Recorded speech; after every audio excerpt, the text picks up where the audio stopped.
But hello everyone, so gagawa po tayo ng video tutorial kung paano gamitin ang VCube electronic class record na ito.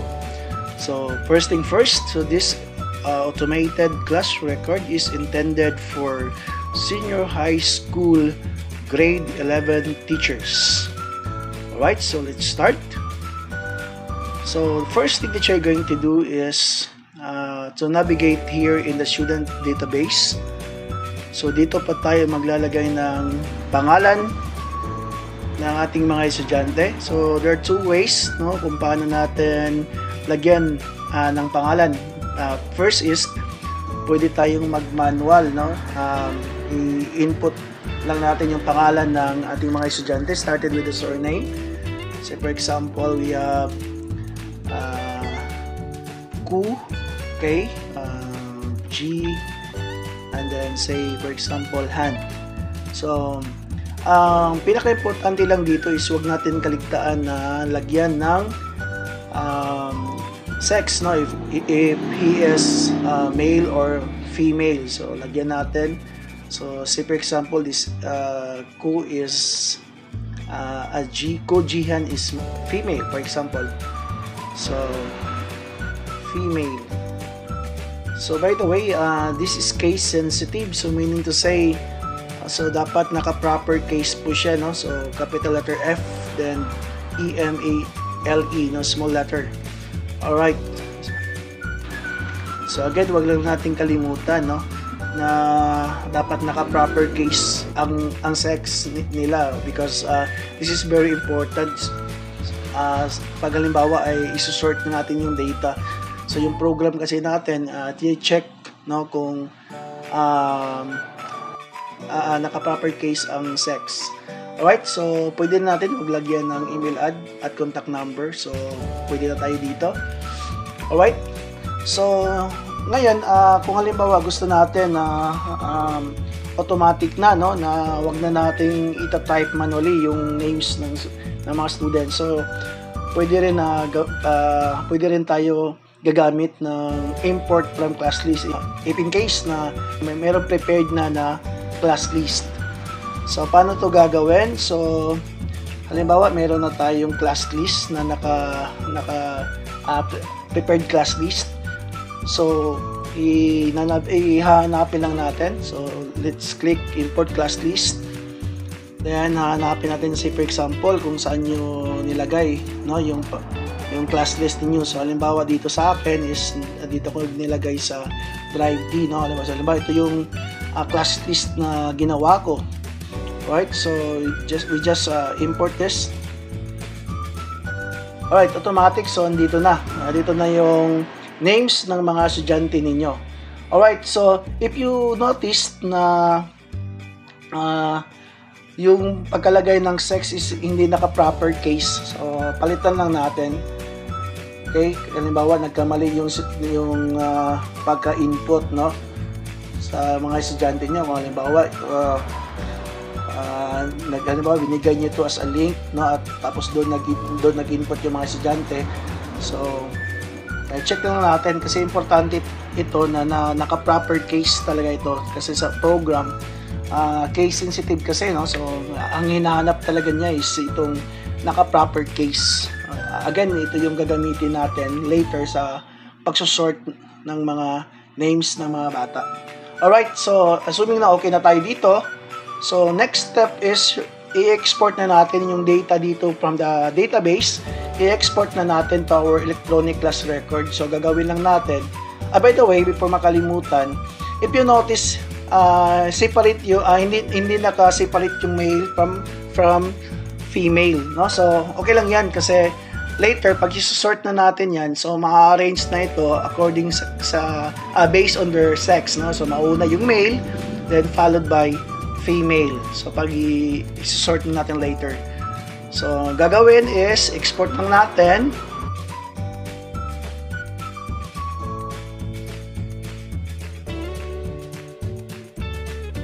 So babalikan lang natin yon. So na-export na yon. Kaya lang before we proceed, so i-sort muna natin yung mga names nila para ang mauna ay male, then followed by female. So, i-click lang natin itong sort database. Alright, so naka-sort na sila. So, nauna na yung male, followed by female. So, halimbawa, pag nagkamali po tayo ng input dito, hindi naka-proper case, halimbawa, naka-uppercase ito, so magkakaroon ng problema sa pagsusort natin. So, dapat tama yung pagkalagay natin sa sex, dapat naka-proper case, naka-proper case siya. Alright? So, okay na tayo. So, i-check na natin kung dito na ba lahat, no, sa alright, so andito na yung mga names ng mga students natin. So andito na sila. So gagawin na lang natin is magi-input na tayo kunwari ng mga scores ng mga scores nila. Alright? So dito tayo. So dito tayo magi-input ng mga scores. So kung napapansin niyo, so dito yung date. Alright? So, dito yung mga components. So, sa DepEd, DepEd Order number 8, series of 2015. So, meron po tayong tatlong components, no? So, written work, performance task, at saka exam. Alright, so, if you notice, meron tayong tigsa 10, no? 10 written work, 10 performance task, at saka, of course, exam. So, yung quarter exam. So, saan dito? So, first is itong date column. So, pwede natin lagyan ng date para hindi natin makalimutan if in case may magtanong yung estudyante kung ano yung date na wala siya or wala siyang performance task o written work. So, lalagyan natin ng date. So, kunyari, yung date dito is 7/20 so 2025. So, ganyan lang yung paglagay ng date. So, if you notice, automatic siya na nakaganyan siya na naka-diagonal. Alright, so halimbawa, pangalawang quiz is pagpalagay natin 7/25, no, 2025. So, ganyan.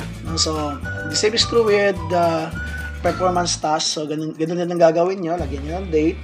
So, pagpalagay natin 07, pagpalagay natin kinabukasan. So, nagbigay ka ng performance task. Alright, so pagpalagay natin yung exam, for example, yung exam is 08/20, so 2025. Alright, so next step is lalagyan natin kung ano yung number of items, no, or ano yung ilang points ang bibigay mo bawat halimbawa sa written work, so ilang points, at saka sa performance task. The same is true with the exam. So ilalagay natin dito sa highest possible score.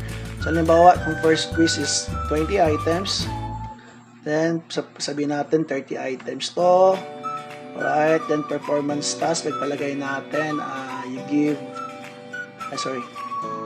pagpalagay natin, you give 50 points. Alright, and then, pagpalagay natin, yung exam naman natin ay 50 items. So, alright, so 50 items. So, pagpalagay natin, no, so gagawa lang tayo dito ng kunwari, mga scores nila. Alright, so if you notice, meron siyang feature na, alright, so pag halimbawa, i-highlight natin, halimbawa, dito tayo maglalagay kay Bell. So automatic, ma-highlight yung pangalan niya. So, tapos kung dito sa taas, makikita din kung anong pang ilang quiz or pang ilang performance task, no? So, halimbawa dito, maglalagay tayo kunwari ng mga scores, no? Halimbawa, kung siyang 20, dito pagpalagay natin 25. Halimbawa, si Vince is, halimbawa, yung score niya is 20. Halimbawa lang, no, yung kasi may mga teachers kasi na mahilig na magbigay ng bonus points, no, bonus, halimbawa may mga bonus points. So pwede tayo mag-input dito ng halimbawa lagpas sa 30, pagpalagay natin 35 kasi meron siyang bonus points, for example. Alright, then pagpalagay natin, sige, yung score niya is 20, then pagpalagay natin 30, dito pagpalagay natin 15, and then sabihin natin 15 din. Alright, then sa performance task, halimbawa, punta tayo dito. Okay, wait, masyadong magalaw yung okay. So next is pagpalagay natin dito, so 50 points. So pagpalagay natin 45, pagpalagay natin 40, pagpalagay natin is 40. Alright, so pagpalagay natin 45. Then pagdating sa exam, for example is alright. Sabihin natin ito is pagpalagay natin 50. Pagpalagay natin 45, say 48. Right, so 45. Alright, so ito na, no? So na-input na natin lahat ng scores nila sa written work, performance task, and then sa exam. So next na gagawin is pupuntahan natin. So kasi after this, wala na kayong ibang gagawin. Kung titingnan na lang natin, check na lang natin yung grade ng mga bata. So dalawang paraan, no? Kung gusto natin i-check yung grade, so pwede tayo dito. Alright, so makikita natin automatic yung grade ng bata dito, no? Alright, so makikita natin. Then, pangalawa is pwede din dito sa alright, itong feature na ito, no? So this is the standout feature of this electronic class record kasi pwede natin i-check independently yung scores or yung grade ng bata. So for example, select lang tayo ng pangalan. Example, si Vic, no? Sabihin natin ito. So select lang tayo ng quarter. So first quarter. So mayroong drop down dito. Select kayo ng quarter, first, second, third, fourth. So sabihin natin first quarter. Alright, so pwede natin i-view yung scores niya. Halimbawa, no? I-click lang natin yung button na ito for viewing the scores. Alright. Right, so automatic, yan na yung scores niya sa written work, and then performance task, and then quarter exam. So next is titingnan na natin kung ano yung nakuha na grade ni Vic, no? So pipindutin na natin itong show quarter grade. Right, so ito na yung grade ni Vic, so 93. Alright, so by the way, pwede din tayo dito na another feature sa electronic class record na ito is pwede din tayo dito maglagay ng halimbawa merong halimbawa nagkamali lang sa pagbilang ng score. So halimbawa sa written work is halimbawa nagkamali, no? Halimbawa dito sa written work is a little 20 points pala ito, no? So halimbawa dito na lang sa performance task. Halimbawa sa performance task na 40, halimbawa nagkamali ka ng input. So instead of 40 is ano pala 45 for example. Right? So pwede ka dito mag-change, no? Pwede natin papalitan yung mga scores dito. Pwede ka rin halimbawa, pwede ka rin dito mag-input actually ng mga scores ng mga bata, no? Then after that, so don't forget na after natin gagawin yung mga changes, so next step is you're going to save. So do you want to export the data to ECR? Yes. Alright, so automatic na yun na ma-change na yung scores, no? Scores nila. Right, so si Vince, right, ito. So pinapalitan natin yung kanina yung 40, so ginawa natin 45. Right, so automatic na palitan na. Right? So, wag na natin kalimutan. Okay, so itong encoding part is very important. So, wag natin kalimutan na i-fill in natin lahat ng information. So, halimbawa, dito, okay na to, no? Region, school ID, school year, right? So, department head. So, assuming na, okay, si Dr. Arnel. Right. Sabi lang yan, no? So, subject, maglagay natin ang subjects. This is general mathematics. So, grade and section. So, pagpalagay natin, this is for grade 11.